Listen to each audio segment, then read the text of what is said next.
Relations Algérie-France. Le président de la République française Emmanuel Macron aveuglé par le déshonneur néocolonial.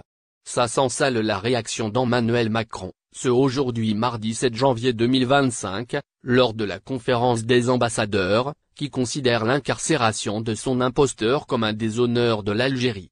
Ça sent sale la réaction d'Emmanuel Macron, ce aujourd'hui mardi 7 janvier 2025, lors de la conférence des ambassadeurs, qui considère l'incarcération de son imposteur comme un déshonneur de l'Algérie.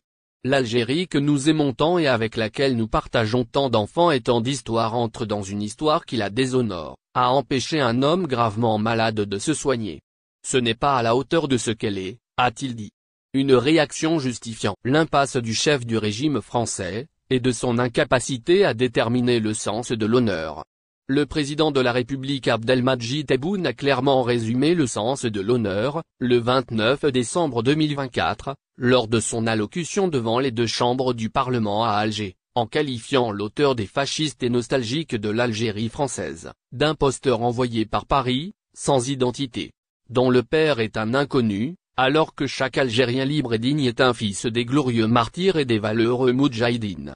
Je me considère comme un fils de martyr, le fils de Boubagla, du colonel Amirouche, de Mostafa Ben Boulay, du colonel Lotofi et de tous les martyrs de l'Algérie. Notre dignité est celle de nos aïeuls les moudjahidines et les martyrs, nous ne l'abandonnerons jamais et, il faut la préserver, avait insisté et martelé le président Tebboune, pour exprimer le sens de l'honneur de l'Algérien. Emmanuel Macron devra revoir sa copie. Lorsqu'il parle des causes humanitaires, il devra en premier lieu libérer Georges Ibrahim Abdallah, libérable en 1999 et qui demeure en prison sous la menace de ses maîtres sionistes. Macron qui avait déjà insulté l'Algérie en 2021, en tentant d'effacer une histoire millénaire d'une nation algérienne, par des propos qui n'ont rien à envier aux déclarations de celui qui sent sale, n'a rien appris de l'histoire commune.